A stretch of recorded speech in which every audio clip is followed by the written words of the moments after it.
नमस्कार दोस्तों, आज की तारीख में दुनिया में सबसे डेडली डिजीज़ कौन सी है? सोच के देखा है आपने? कौन सी है वो डिजीज़ जिसके कारण ज़्यादातर डेथ्स होती है हर साल अक्रॉस द ग्लोब, जिसके कारण सबसे ज़्यादा नेगेटिव इम्पैक्ट पड़ता है लोगों की क्वालिटी ऑफ लाइफ पे? क्या वो कैंसर है, हार्ट डिजीज़, टाइप 2 डायबिटीज़ या फिर रोड एक्सीडेंट्स? जी नहीं, जवाब है ओबेसिटी। जी हाँ, being overweight and obese is the leading cause of death in the world today.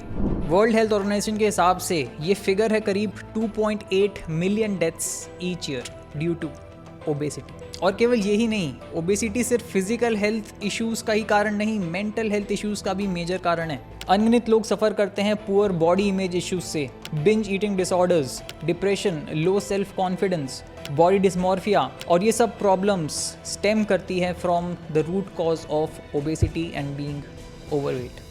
2020 में हमने कोरोना के बारे में सुना था कि कोरोना एक पैंडेमिक है, पर ओबेसिटी 21st सेंचुरी का सबसे बड़ा एपिडेमिक है, जो कि ग्रेजुअली दुनिया के हर देश में बढ़ता ही जा रहा है और स्प्रेड होता ही जा रहा है। हर साल ओबेसिटी के रेट बढ़ते ही जा रहे हैं। 1975 से लेके अब तक ग्लोबल ओबेसिटी रेट्स ट्रिपल हो गए हैं, और कोई भी कंट्री दुनिया में अब तक सक्सेसफुल नहीं हुआ है in reducing the percentage of obese population. Her country में ये परसेंटेज का मैग्नीट्यूड बढ़ता ही जा रहा है ईयर आफ्टर ईयर। 2022 में एक स्टडी पब्लिश हुई थी ब्रिटिश मेडिकल जर्नल में, जिसके हिसाब से current cost of obesity is रफली 2.2% ऑफ ग्लोबल जीडीपी, और ये प्रेडिक्शन है कि 2060 तक ये कॉस्ट बढ़ के पहुंच जाएगा रफली 3.3% ऑफ द ग्लोबल जीडीपी। ये है ओबेसिटी का economic cost on the entire world, and the majority of this increase rate of obesity will also be experienced by developing countries like India. मैं अभी ये कंपेयर नहीं करने वाला हूँ कि इंडिया इस ओबेसिटी की लिस्ट में कहाँ फॉल करता है,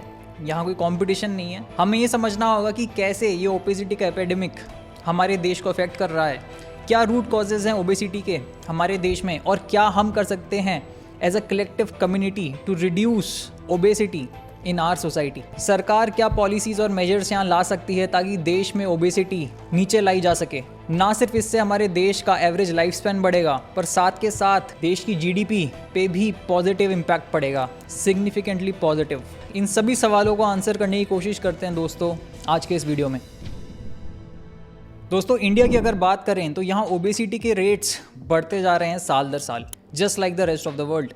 2005-06 में गवर्नमेंट ऑफ इंडिया ने नेशनल फैमिली हेल्थ सर्वे किया था, और यहाँ देखा गया कि prevalence of obesity 15 to 49 year age group में करीब 10% थी फॉर मेन और करीब 13% फॉर विमेन। और यहाँ माना गया कि अगर किसी बंदे का BMI 25 के ऊपर है देन ही और शी इज़ ओबीस। और ये बात है 2005-06 की। 15 साल बाद यही सर्वे वापस किया गया और देखा गया कि मेन में ओबेसिटी का रेट बढ़ के हो चुका है 23% in the same age group, और विमेन में ये रेट हो गया है 24% in the same age group of 15 to 49 years.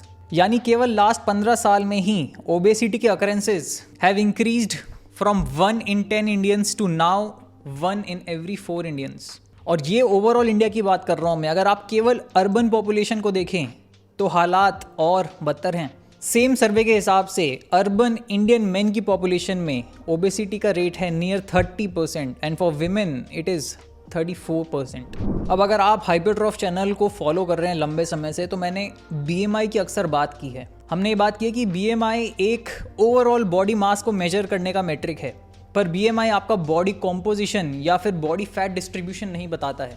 और रीसेंट मेडिकल रिसर्च के हिसाब से आपका बॉडी फैट डिस्ट्रीब्यूशन भी एक इम्पॉर्टेंट फैक्टर है for determining your fitness levels, health levels and even overall life span. In fact abdominal obesity यानी कि access fat storage around the stomach area, जिसके कारण लोगों की पॉट बेली डेवलप हो जाती है। Abdominal obesity poses greater health risks, greater chances of having metabolic disorders, type 2 diabetes, heart problems and higher blood lipids and cholesterol levels। और ऐसा इसलिए क्योंकि abdominal obesity is directly correlated with high levels of visceral body fat, और visceral body fat एक ज़्यादा dangerous type का body fat होता है। पूरा वीडियो हम कर चुके हैं पॉट बेली और visceral body fat पे, जो कि मैं नीचे डिस्क्रिप्शन में लिंक कर दूंगा। But my point here is that BMI के साथ साथ एब्डोमिनल ओबेसिटी के रेट्स भी नापे जा सकते हैं as a useful parameter to जज the health risks of a population और ऑफ अ नेशन। और एब्डोमिनल ओबेसिटी को नापने के लिए आप अपना waist to hip ratio consider कर सकते हैं।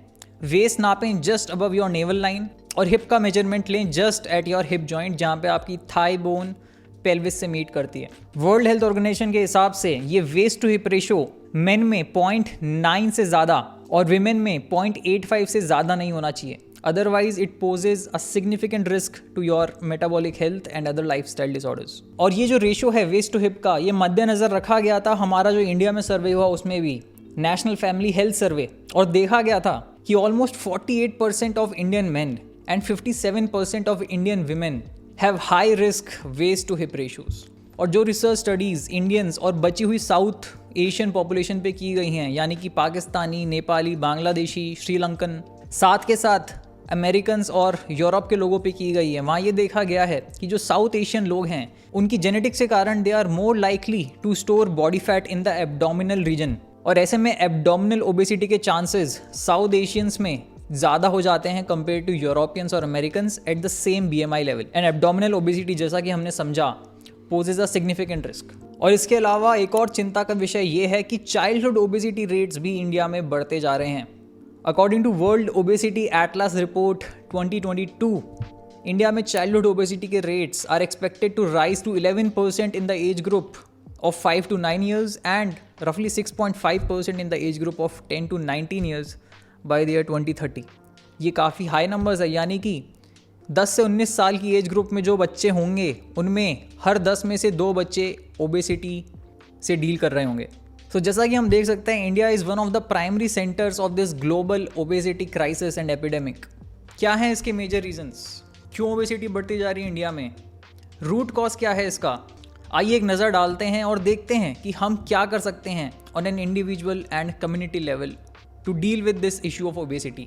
तो दोस्तों, अगर हम रीजंस की बात करें of this increasing rate of obesity, तो सबसे डायरेक्ट कॉज तो है a change in diet and nutrition pattern. पिछले 15-25 सालों में इंडिया डेवलप हुआ है from a lower income country to a middle income country, और ऐसे में इंडियन पॉपुलेशन की परचेजिंग पावर इंक्रीज हुई है, causing an increase in the consumption of highly processed foods, increase in the consumption of fast foods, और इन foods में simple carbohydrate, fats, sugar और salt ज़्यादा अमाउंट में पाए जाते हैं, जिसके कारण ये फूड हाइपर पैलेटेबल होते हैं, यानी कि बहुत ज़्यादा टेस्टी, इतने टेस्टी कि इन पे ओवर ईटिंग करना बहुत नेचुरल होता है। इसमें बंदे की गलती नहीं है, ओवर ईटिंग के लिए डिज़ाइंड हैं ये फूड्स। रेगुलर कंजम्पशन करें अगर इन फूड्स का और रेगुलरली ओवर ईट करें तो इसके कारण डाइट में रेगुलर कैलोरी सरप्लस क्रिएट होता है और फैट गेन बढ़ता जाता है। एट द सेम टाइम ये जो हाईली प्रोसेस्ड फूड्स हैं, जहाँ एक हाथ पे इनकी कैलोरी डेंसिटी बड़ी हाई है, वहीं दूसरे हाथ पे इनकी न्यूट्रिएंट डेंसिटी बड़ी लो है। ना इनमें कुछ खास प्रोटीन है, ना इनमें कुछ खास फाइबर है, ना इनमें कुछ खास मिनरल्स एंड वाइटामिन्स हैं। मोस्टली इनमें सिंपल कार्बोहाइड्रेट्स हैं एंड हाई अमाउंट में फैट्स हैं। और तो और a number of these foods are marketed as healthy, specially for children. ये जो बच्चों के लिए ब्रेकफास्ट सीरियल्स आते हैं, मूजली आती है, पैकेज्ड फ्रूट जूसेस आते हैं, ये मिल्क पाउडर जो आते हैं हमारे कॉम्प्लान, बॉर्नविटा, हॉर्लिक्स वगैरह, ये सब मार्केट हेल्थ प्रोडक्ट्स की तरह किए जाते हैं। पर अगर आप इनका लेबल पढ़े, न्यूट्रिशन लेबल, तो आप देखेंगे कि they are only high in sugar and low in all other nutrients. अगर पेरेंट्स में बेसिक न्यूट्रिशन की अंडरस्टैंडिंग होगी तो वो इन प्रोडक्ट्स को चूज़ नहीं करेंगे अपने बच्चों के लिए। बात करें सेकेंड मेजर प्रिंसिपल की, तो वो होगा poor quality of diet and lack of education and awareness about basic nutrition principles. जो टिपिकल इंडियन डाइट है, specially in the vegetarian section of the society, वो कार्बोहाइड्रेट में काफ़ी हाई है और प्रोटीन में काफ़ी लो है। सोच के देखिए, जो बेसिक घर का मील होता है in vegetarian household, it is mostly chawal, roti, साथ में दाल और साथ में किसी तरह की सब्जी। इस थाली में आप देख सकते हैं कि सिर्फ कार्बोहाइड्रेट सोर्स ही रखे गए हैं। जो थोड़ा बहुत प्रोटीन आ रहा है इस थाली में वो आ रहा होगा दाल से, और दाल भी एक कार्बोहाइड्रेट सोर्स है फर्स्ट एंड फॉरमोस्ट। प्रोटीन उसमें थोड़ा बहुत मौजूद होता है बट वो कोई प्रोटीन सोर्स नहीं है, ना उसमें हाईएस्ट क्वालिटी प्रोटीन है। किसी भी 100 ग्राम दाल में आप देखें तो करीब 60 ग्राम उसमें कार्ब्स होते हैं और करीब 20 ग्राम्स उसमें इनकम्प्लीट प्रोटीन होता है, यानी कि it's a carb source first. अगर आप जानना चाहते हैं कि क्या है हाई क्वालिटी प्रोटीन सोर्सेज जो आपको अपनी डाइट में इंक्लूड करने चाहिए, तो इस पर मैं डिटेल्ड वीडियो कर चुका हूँ हाइपरट्रॉफ पे, नीचे डिस्क्रिप्शन में मैं लिंक कर दूंगा। तो ऐसी थाली में ज़्यादातर सिर्फ कार्बोहाइड्रेट सोर्स ही रखे गए हैं। And just to be clear here, carbohydrate खाने से आप फैट गेन नहीं कर लेते हैं। It's not about carbohydrate, it's about excess calories, it's about over eating. अगर डाइट में सफिशिएंट प्रोटीन नहीं है और कार्बोहाइड्रेट बहुत हाई हैं तो बंदा ओवर ईट करेगा ही in order to feel full and satiated. It's the lack of balance in the nutrition जो कि प्रॉब्लम है यहाँ पे। न्यूट्रिशन की बेसिक अंडरस्टैंडिंग डिक्टेट्स दैट आपके पोर्शन कंट्रोल होने चाहिए। प्लेट में सबसे पहले आपको वेजिटेबल्स और प्रोटीन सोर्स रखना चाहिए ताकि आपकी न्यूट्रिशन नीड्स मीट हों और आप सेटिएटेड फील करें और आप ओवर ईट ना करें ऑन द कार्बोहाइड्रेट सोर्सेज। और ये बेसिक न्यूट्रिशन की अंडरस्टैंडिंग इज अनफॉर्चुनेटली मिसिंग। 2019 में एक रिपोर्ट निकली थी EAT लैंसेट रिपोर्ट, जिसमें कंपेयर किया गया था इंडियन डाइट पैटर्न को with a recommended ideal diet pattern for the human body. और इस रिपोर्ट में देखा गया कि इंडियन डाइट में calorie intake coming from whole grains is significantly higher than the dietary recommendations. At the same time, dietary intake of fruits, vegetables, meat, fish and eggs are significantly lower than the dietary recommendations. ये report recommend कर दिया है कि daily आपकी 30% calories protein sources से आनी चाहिए। इस रिपोर्ट के डेटा में ये भी देखा गया कि इंडियंस की डाइट में सिर्फ 6 to 8% कैलोरीज आ रही है फ्रॉम प्रोटीन, जबकि रिकमेंडेशन है कि at least 25 to 30% of your calorie intake should be coming from protein. और इंटरेस्टिंगली इस रिपोर्ट में ये भी देखा गया कि डाइट में कितना प्रोटीन है it's not so much related to the household income, क्योंकि even the richest Indian household वो भी डाइट में एडिकेट अमाउंट ऑफ प्रोटीन नहीं खा रहे हैं। उनकी डाइट में भी adequate amount of vegetables and fruits नहीं मौजूद हैं। इनफैक्ट आज की तारीख में एक average Indian household is consuming more calories from processed foods than fruits. Biscuit, namkeen, chips विप्स ये सब प्रोसेस्ड फूड्स की कैटेगरी में आएंगे। तो even the richest Indian households are not having a high quality diet. जो हम day to day basis पे खा रहे हैं it's affected more by cultural upbringing. लोग अवेयर नहीं है about the basic nutrition principles, problem ये है। लोग प्रायोरिटाइज नहीं कर रहे हैं डाइट में प्रोटीन को, प्रॉब्लम ये है। लोगों को लाड प्यार में ओवर ईट करने की आदत हो गई है बचपन से, प्रॉब्लम ये है। एजिंग के साथ साथ ओवरवेट होना, बेली फैट रखना, डायबिटिक होना, इन सब चीज़ों को नॉर्मलाइज किया जा रहा है सोसाइटी में, प्रॉब्लम ये है। प्रोटीन लेने में लोग 100 सवाल पूछते हैं पर दवा लेने में 1 सवाल नहीं पूछते, प्रॉब्लम ये है। एक अच्छे फिटनेस कोच को हायर करने के लिए लोग 100 बार सोचते हैं पर इमरजेंसी आते ही अस्पताल में लाखों के मेडिकल बिल्स भरने से पहले चूक की भी आवाज़ नहीं करते, प्रॉब्लम ये है। थर्ड मेजर रीजन की अगर बात करें दोस्तों which is responsible for this increasing rate of obesity, तो वो होगा lack of physical activity and exercise, specially in the urban population.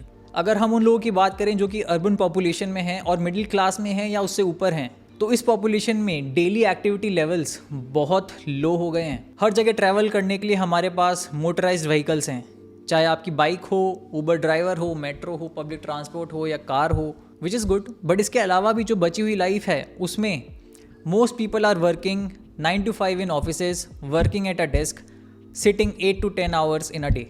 और दिन भर काम करने के बाद इंसान घर लौटता है, सोफे पे बैठ के टीवी देखता है थोड़ी देर, या कंप्यूटर देखता है, या नेटफ्लिक्स देखता है, या मोबाइल स्क्रॉल करता है। और इस टाइप की सेडेंट्री लाइफस्टाइल में ज़्यादातर लोगों के दिन में बस उतनी ही एक्टिविटी होती है जो थोड़े बहुत टास्क करने के लिए चाहिए होती है ऑफिस में या घर में, चीज़ों को इधर से उधर ले जाने में या खुद को इधर से उधर ले जाने में। बेडरूम से किचन तक चले गए, किचन से लिविंग रूम तक चले गए, कभी कभी बीच बीच में उठ के बाथरूम चले गए। This is not normal. Human body इस तरह की लाइफस्टाइल के लिए इवॉल्व नहीं हुई है। और ऐसे में ज़्यादातर लोग who are in middle class और above middle class, they are living an extremely sedentary life, extremely sedentary. नतीजा, ज़्यादातर लोग are highly under exercised and overfed at the same time. 2017 में एक स्टडी की गई थी करीब 7 लाख लोगों पे, और यहाँ कंपेयर किए गए थे इनके डेली एक्टिविटी लेवल्स। ये लोग लिए गए थे 111 डिफरेंट कंट्रीज से, और इनके एक्टिविटी लेवल्स ट्रैक किए गए थे यूजिंग अ स्मार्टफोन ऐप। यानी इंडिया में जो लोग इस स्टडी में इन्वॉल्व थे वो यूजुअली मिडिल या मिडिल से ऊपर क्लास के लोगों में ही रहे होंगे। यानी इस स्टडी के रिजल्ट्स हम कंपेयर कर सकते हैं जो हमारी इंडियन अर्बन पॉपुलेशन है, middle to high income household, उसको with the rest of the global population. और एक्चुअली मुझे इस स्टडी के रिजल्ट सरप्राइजिंग लगे काफ़ी, क्योंकि इस स्टडी के हिसाब से on an average Indian population का डेली स्टेप काउंट है 4300 steps per day, which is still lower than the average step count of US, Canada and UAE। Surprising मुझे इसलिए लगा क्योंकि ज़्यादातर लोग जो ये वीडियो देख रहे हैं उनके daily step count 4300 steps per day से नीचे है। तो जिन लोगों को मैं एड्रेस करना चाह रहा हूँ एक्चुअली इस वीडियो में, उनका स्टेप काउंट तो बहुत लो है। तो चलिए ये बात हो गई दोस्तों रूट कॉजेज़ की। जो कि हमारी लाइफस्टाइल में, हमारे कल्चर में, हमारी सोसाइटी में इस तरह से इंग्रेन हो गए हैं कि ओबेसिटी एक नेचुरल आउटकम बनता जा रहा है और ओबेसिटी के रेट्स भी इंक्रीज होते जा रहे हैं। बट सोल्यूशन क्या है, कैसे हम टैकल कर सकते हैं इन इश्यूज़ को? On a government and public policy level अगर हम सोच के देखें तो सबसे पहले basic education of very basic nutrition principles ये हर स्कूल में दी जानी चाहिए बच्चों को। यानी कि एक ह्यूमन बॉडी की क्या न्यूट्रिशन नीड्स हैं, क्या कैलोरी रिक्वायरमेंट्स हैं, मेंटेनेंस कैलोरीज क्या होती हैं, प्रोटीन नीड्स क्या होती हैं, प्रोटीन के फ़ायदे क्या हैं, प्रोटीन से क्यों डरना नहीं चाहिए, डाइट में राइट फूड सिलेक्शन क्या होता है, एक्सेस बॉडी फैट के क्या हेल्थ रिस्क्स हैं। ये एजुकेशन में चेंज आया तो at individual and family level लोगों में एक बेहतर अवेयरनेस होगी about how to design better meals, how to make better food choices, कौन से प्रोडक्ट्स खरीदने चाहिए, कौन से प्रोडक्ट्स से दूर रहना चाहिए। अगर हर एक इंडिविजुअल वेल इन्फॉर्म्ड होगा, चाहे वो चिल्ड्रन हो, पेरेंट हो या फैमिली एज अ कलेक्टिव हो, तो बेटर डिसीजन मेकिंग अपने आप होने लगेगी। दूसरा, tax policies and health warnings. Highly processed food जो हैं, जिनमें शुगर ज़्यादा है, जिनमें हाई फैट्स हैं, जिनमें न्यूट्रिशन बड़ा ही कम है, इन पे अगर गवर्नमेंट टैक्स थोड़ा बढ़ा दे तो इनकी डिमांड अपने आप कम हो जाएगी और ऐसे में इनका पब्लिक कंजम्पशन अपने आप डिक्लाइन करने लगेगा। और एक और चीज़ जो यहाँ की जा सकती है वो ये है कि फूड अथॉरिटीज़ जो हैं वो इस तरह के फूड आइटम्स पे हेल्थ वार्निंग्स लगा सकती हैं कि regular consumption of this food item can lead to obesity, और उसके नीचे रीज़न दे सकती हैं क्योंकि इसमें इतना परसेंटेज ऑफ शुगर या फैट या सिंपल कार्बोहाइड्रेट है, this food is classified as high risk food. और ये कोई नई चीज़ नहीं है, हेल्थ वार्निंग्स अभी भी लिखी जा रही हैं। अगर आप टोबैको प्रोडक्ट्स देखें, सिगरेट के डिब्बे देखें तो उसके ऊपर हेल्थ वार्निंग होती है कि नहीं। और यहाँ मैं बात कर रहा हूँ एक ऐसे इशू की जो कि लीडिंग कॉज ऑफ डेथ है, तो क्या यहाँ भी एक हेल्थ वार्निंग देना एप्ट नहीं होगा? तीसरा मेजर जो लिया जा सकता है वो है to encourage increased activity. Education और अवेयरनेस प्रोग्राम्स अगर कंडक्ट किए जाएं to increase daily activity levels, तो इससे जनरल पब्लिक में अवेयरनेस बढ़ सकती है to be more active and to increase their daily step count. कोई स्लोगन निकल सकता है जो कि पूरे देश में वायरल हो जाए। बच्चों की सेल्फ इमेज में अगर इंटीग्रेट किया जाए कि they have to be active individuals, they have to make sport a part of their life, they have to make exercise a part of their life. अगर डेली स्कूल में 30 to 45 minute exercise mandatory रखी जाए, basic exercise form सिखाई जाए, strength training को include किया जाए, तो this will really go a long way. Not only will it help fight childhood obesity but will also make sure कि बच्चे बड़े होके भी लाइफ में इन चीज़ों को मेंटेन कर रहे हैं। एंड मोस्ट लाइकली आने वाले सालों में हमें कुछ पब्लिक पॉलिसीज़ बदलती देखने को मिलेंगी। अवेयरनेस बढ़ रही है ऑन अ गवर्नमेंट लेवल भी, बट गवर्नमेंट और पब्लिक पॉलिसी में चेंज आने में समय लगता है। In my opinion the most effective way and the only way is to take personal responsibility of your own life, of your own family, and to fight obesity through right education, right guidance and right action. Government policy चाहे जो हो, हमारी life उस पर depend नहीं होनी चाहिए। Losing excess body fat is your responsibility, to stay fit is your responsibility. आपकी लाइफस्टाइल आपकी रिस्पॉन्सिबिलिटी है, आपकी हेल्थ आपकी रिस्पॉन्सिबिलिटी है। It may sound simple but मैं स्ट्रांगली बिलीव करता हूँ कि अगर हर बंदे को आसान भाषा में समझा दिया जाए कि वो कैसे अपनी लाइफ में राइट न्यूट्रिशन मेंटेन कर सकता है, कोई फैंसी तरीक़ों से नहीं, day to day food items जो हम खाते हैं उसमें कैसे वो अपनी लाइफ में एक सस्टेनेबल एक्सरसाइज प्लान इंटीग्रेट कर सकता है, क्या इंपॉर्टेंस है इन चीज़ों की आसान भाषा में। और अगर बंदे को एहसास हो जाए कि by not making fitness a part of their life they are going to be paying the price of illness instead of paying the price for wellness, then as a community we can definitely fight this global epidemic of obesity.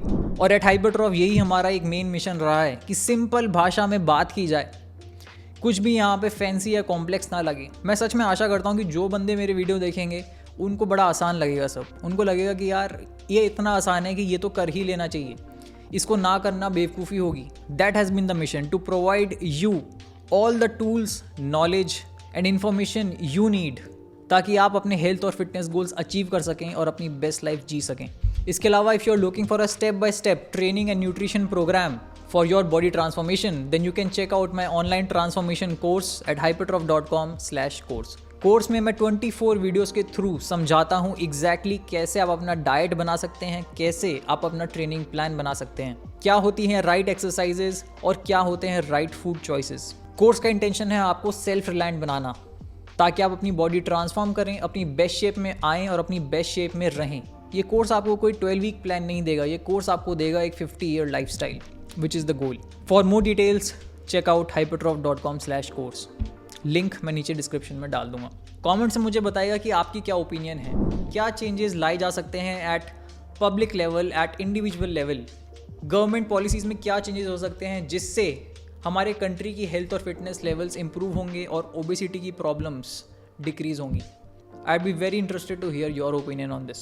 Thank you so much for watching this video. यहाँ तक अच्छा लगा तो एक like ज़रूर देते जाइएगा and share it with your friends and family. उनको इससे डेफिनेटली अवेयरनेस बढ़ेगी। मैं मिलता हूँ आप लोगों से बहुत जल्द इन द नेक्स्ट वीडियो। तब तक के लिए टेक केयर, स्टे फिट, जय हिंद।